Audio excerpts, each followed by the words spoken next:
Welcome to Tech Brothers with Amir. In this video, we are going to learn how to generate insert statements from Excel data and load into SQL Server Table.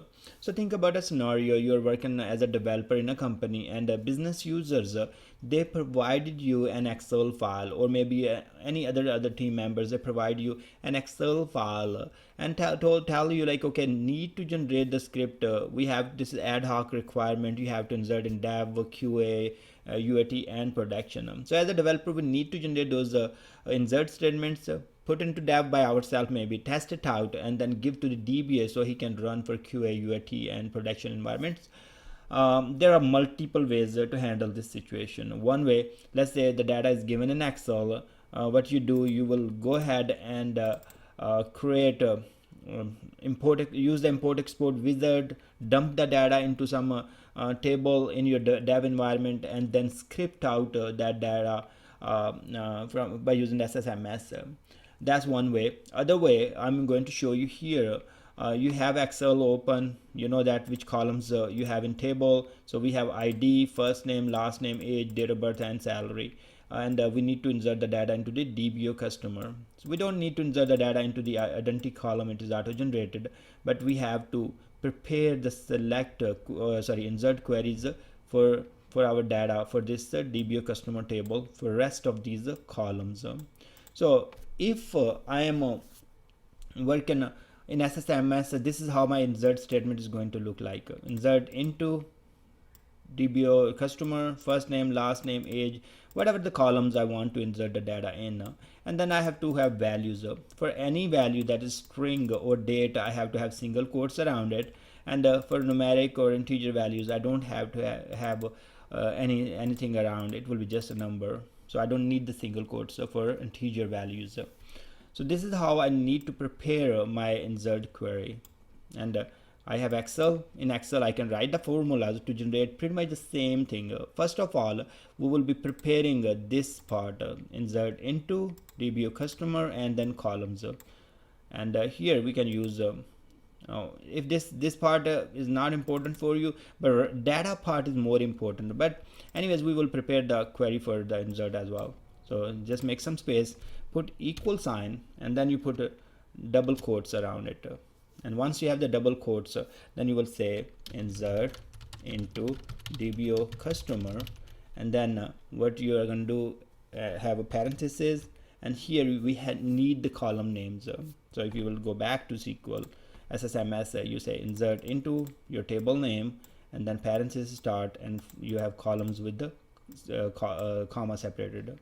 Now I'm going to go ahead here and put double quotes around here, and then I'm going to use the concatenate operator. That's and here, so you will use that, and now we will be providing the name. So see here, F name, I just need to click there on an F name. Once I will click there, it will be selected A1. So this is the column, this is the row, so it is getting the value from A1. Now I need to put the concat operator again, and as I need the comma, so I have to put double quotes around it, and then put the comma, double quotes around it, and then again repeat. I need the concatenation again, bring the second column. So I can copy this double quotes and comma and just paste it over here.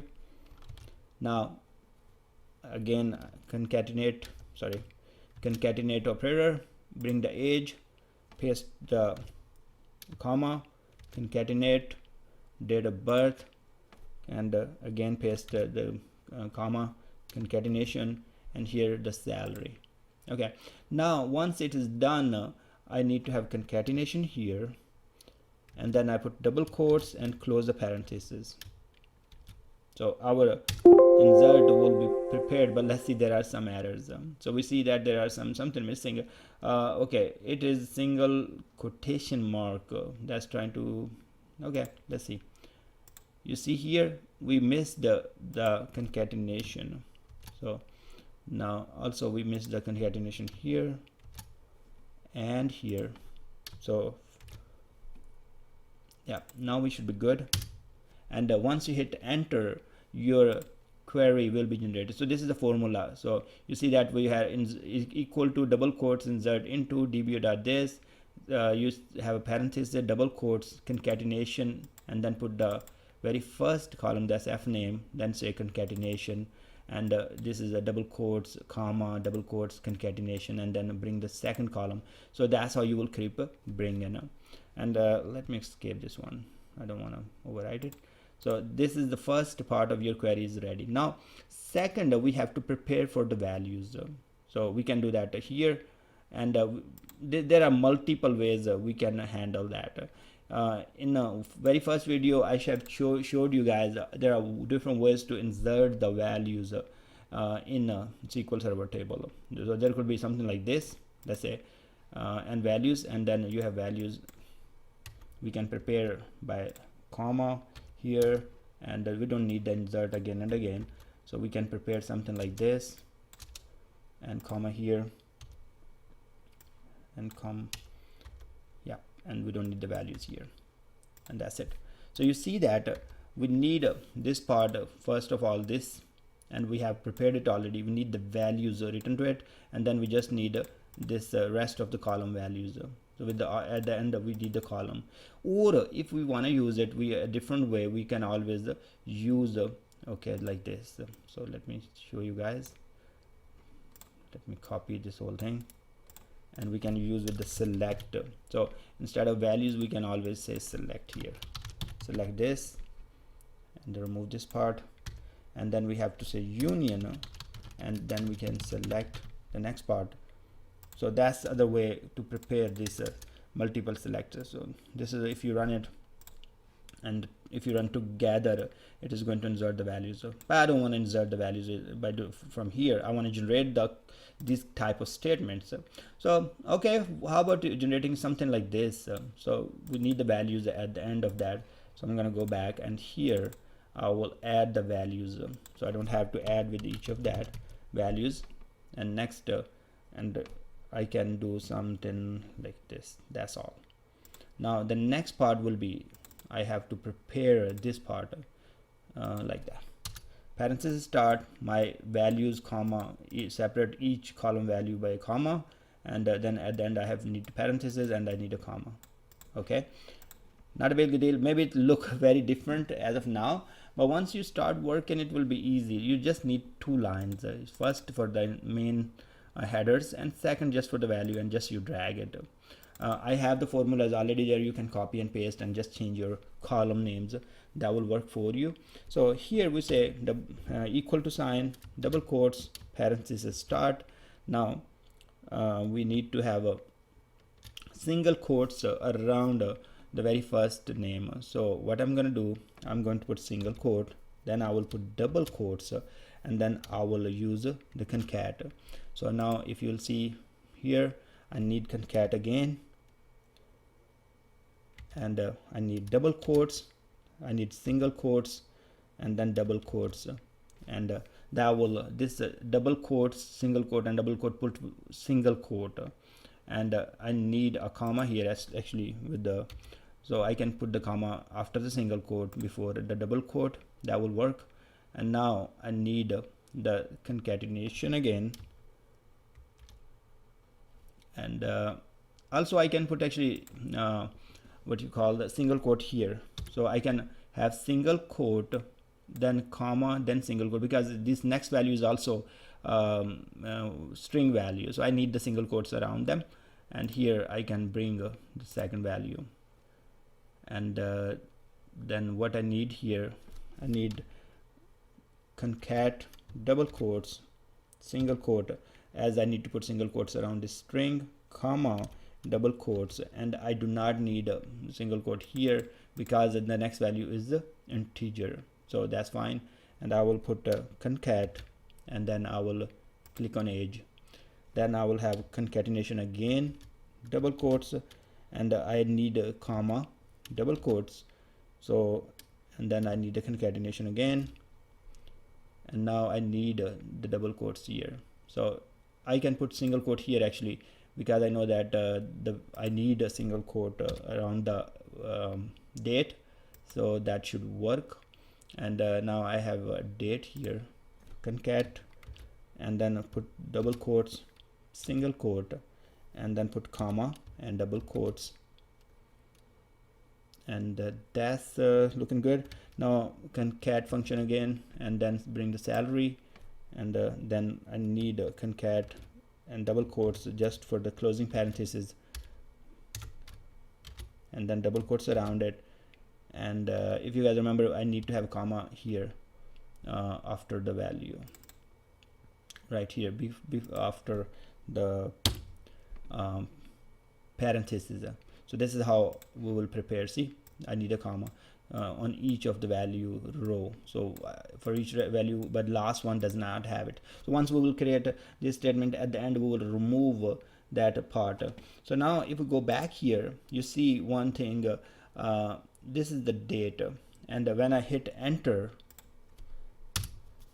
this part is converted to the like integer. So date I see here is 1/1/1980, but when I hit enter, or even I will further drag it down for all other values, so you see that this is a converted, the date is not coming right. First name is coming right with the single quotes around it, second last name is coming right, age is coming right, but date is not coming right. Yep, 33, and yep, this date is not coming right. That's the problem. So we can use a function called d2. Let me see, this one is the d1, right? So we have d2 here, so we can use text txt function, and that convert the value to in specific number format. So I'm going to use that one, and then here I will use comma, double quotes, and I will use dd mm YYY and double quotes and enter. So now you see that the value is coming correct, and I have to redrag for other values. So if you have 100s of value, you will just drag it, or once you click it here, it will go down. Now our insert statements are ready. The last thing is here, see this comma, this is not required for the last in values row, so we can delete that. Now we can just copy this one, go to the SSMS, new query, paste it here, and we see that insert into table, first name, last name, age, date of birth, salary, values, and then we have values itself, and this comma is not required, this one, so I'm going to delete.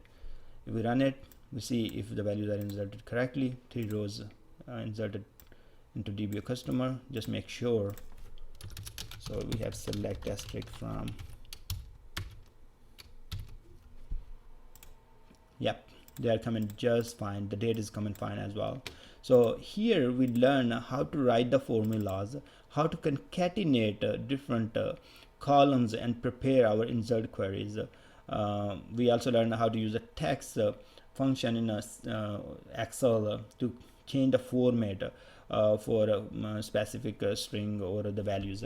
Now if you are really like Amir has done a lot of things here, I don't see those commas and single quotes and double quotes and what he was speaking.